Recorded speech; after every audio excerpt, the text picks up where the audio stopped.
Welcome back to Bear Witness. This week I was looking through the Chicago Bears website and I came across this article about who analysts are predicting the Chicago Bears are going to take at 25. And as soon as I read the first one, I nearly broke my monitor out of frustration. So I thought, you know what? I'm going to break down these picks. I'm not going to go through all of them because there is some overlap, but I'm going to break down these analyst picks, and at the end we'll see kind of what the general landscape is, and then you guys will be able to tell me what you think of what the analysts are saying. Um, let's get straight into it because the very first one is the one for me which just sort of like breaks my brain. It, Richie Bradshaw has got us trading up to 19 with the Panthers. Let's put it right here. We're going to trade up to take Dylan Thieneman at 19. What are you thinking? What are you thinking? This is just a ridiculous. It's ridiculous. The draft capital that we're going to have to give up would be probably at least a second, maybe a second and a fourth, or a second and a third. I'm not giving up that to move up 6 places to go and get a safety. I'm sorry. I like Dylan Thieneman. I think he's a fantastic athlete, and he'd improve our safety room to the nth degree. I'm not doing this. I'm not doing it. I think it's ludicrous, to be honest. Um, Look, he's a fantastic prospect, but I just don't want to give up what could potentially be contributors in a second round pick and a third round pick or a second and a fourth, like serious contributors to our team next year, especially on the defense, which needs serious reinforcement. I'm not giving that up to go up and pick a safety. The value of picking safety this high is just not, in terms of like a cap efficiency perspective, it's just not worth it at all. So I'm not then using draft capital to trade up and go and take somebody who plays safety, no matter who it is. So yeah, this one was just crazy, and I'm sorry, but I just don't see where you're coming from, Richie. The next one, we've got Bucky Brooks, somebody who I read quite a lot of his stuff. Actually, I think he's pretty switched on. He's gone for Emmanuel McNeil-Warren, and look, this is the guy that's been drafted to us in a lot of mock drafts, and I think a lot of Bears fans as well out there see him as the guy that we should take. As I previously said about Thieneman, basically, I think he's a fantastic prospect. I think McNeil-Warren's more likely to be there for us at 25, obviously. But this, so like when you look at Thieneman, for example, like yes, look, his grades are there, but his PFF ranks 11, and his average draft position is, look, it ranges from 11 to 18. We're gonna have to give up too much to go and get him. He's not gonna be there. Somebody like McNeil-Warren, he's in our range, and I mean his performance stats have been fantastic. You have to take in consideration the competition. That they're just not playing. They're not playing the kind of gauntlets that some of these other players that we can compare him to are. So these stats are inflated.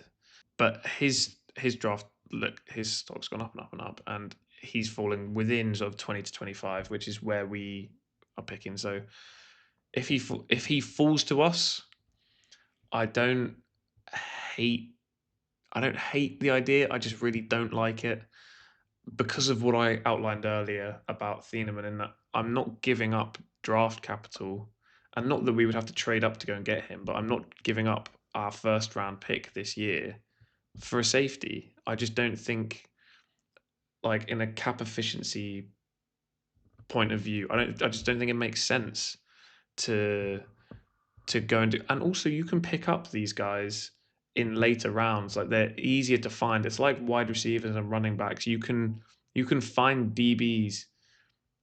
You can find them later in the draft, and you don't have to give up this first round capital. Like the guys who are in the trenches, they're usually the ones which are harder to find later in the draft.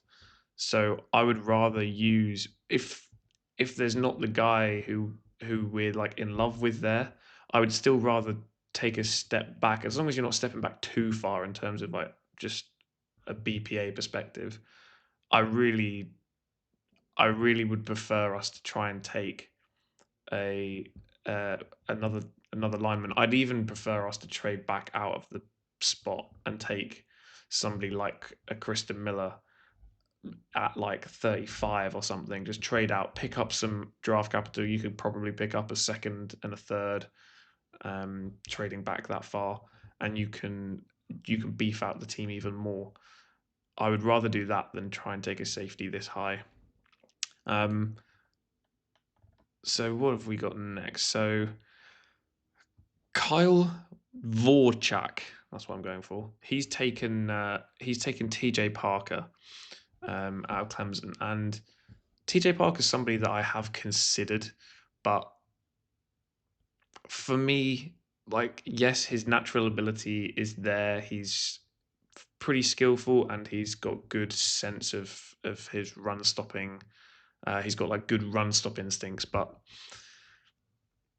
I just like I've said it before and I'll keep saying it, especially on either line. I just like size. Look at what Philadelphia do. They just go and get the biggest guys that they can find who they can. I mean, not literally the biggest guys they can find, but like the guys who are technically sound. They'll go and just get the biggest guys that they can to get these big bodies in the trenches. And a couple of years ago, when they had just the dominant D line, dominant O line, it was just all these big physical guys at like, I know 6'3" is not small, but you look at as well what Dennis Allen prefers. He prefers those like 6'5", long armed, um, those guys that can sort of just feel their way around the O line, and at his size, I just don't love it, and I don't think that Dennis Allen would go for that.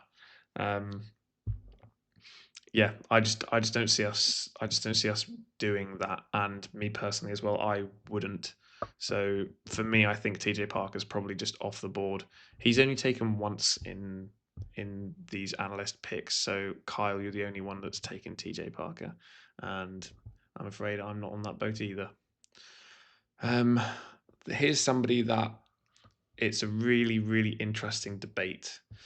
Zion Young, somebody who, if you've been watching the channel and my mock drafts, you know that I really like Zion Young. I think he's fantastic. I think he's got the size, he's got the length, he's got the pass rush skill bag. Some of his spin moves and cuts are really impressive to watch. Um, 25 just for his current draft stock feels like a bit of a reach, but his draft stock has been rising consistently pretty much since I've started doing these mock drafts once the season ended. So 25 might not be a reach by the time we actually get to the draft. But right now it feels like a bit of a reach. It feels like we could either trade back or take somebody else and trade up, which I've played around with doing both. Um, he's somebody that I would love to see in a Chicago Bears jersey, to be honest. I really would. But yeah, as I said, right now it just feels like a bit of a reach at 25. So we'll have to see how his stock progresses closer to the draft as to whether we feel like that's something that we have to do at 25. But a really interesting conundrum at the moment for the Bears to be thinking about in the front office. Um, Zion Young's taken twice in this, and this edge rusher, Akheem Mesidor, is also taken twice by, so two analysts pick Zion Young, two analysts pick Akheem Mesidor. Complete opposite feeling to Zion Young for me for Akheem Mesidor. Looking at Zion Young's performance, he's sort of like grown into this position slowly, and his wins above average as well is impressively growing. His impact on the game. Looking at Akeem Mesidor, yes, last season his wins above average was high, but you can't forget that Akheem Mesidor was playing with Ruben Bain Jr. last year at Miami, who would have had a massive, massive impact on the O-line personnel that he was facing most of the season. Um, just at 25 years old, he's not the biggest. He's old. You're only going to get probably one contract after his rookie contract out of him before he starts to be on the decline. He's not going to be as coachable as somebody who's a bit younger. Um, and at the end of the day, look at his performance. So it's sort of like just middling. It's good, but it's not. It's not like first round edge rush, I wouldn't say. And all of a sudden, bang, he comes in with, he's here at 75, 76, and then bang, he has 92 and a half. And I'm like, it just screams to me of the fact that he's been facing slightly easier he's just been facing slightly easier protections because everybody's so focused on Ruben Bain. And yes, he's feasted on that, and yes, he's a good player, but I absolutely would not want to take him at 25. Um, there's another McNeil-Warren. Peter Woods. Peter Woods is the last player, the last different player who's been taken in these by Jared Feinberg. And again, there was two analysts that decided to take Peter Woods. Peter Woods. Peter Woods fits into a defensive tackle class which doesn't really have any outstanding candidates. I consider Caden McDonald to be the clear-cut number one defensive tackle, but he has a very clear limitation in that his pass rush ability just is almost non-existent. Peter Woods does have a pass rush ability. If we look at his stats from the last 3 seasons, he is showing some pass rush ability. Like 2 years ago, it was mostly hurries. He didn't have any sacks and he had 2 hits. But the year after, he had 13 hurries, which is less, but he turned more of these into QB hits and 3 sacks.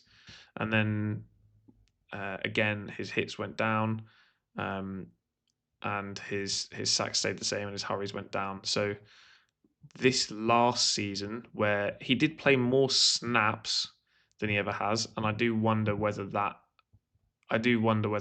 impacted things a little bit, because it's not as if it wasn't pass rush snaps. Like he's been rushing the pass more, and it just wasn't happening for him last season. So it's going to be interesting as to whether that is telling or as to whether that is an outlier. And that's another one of these things that you just got to love about the NFL draft. So McNeil-Warren again, Peter Woods again, Thieneman again, and then Mesidor and Zion Young.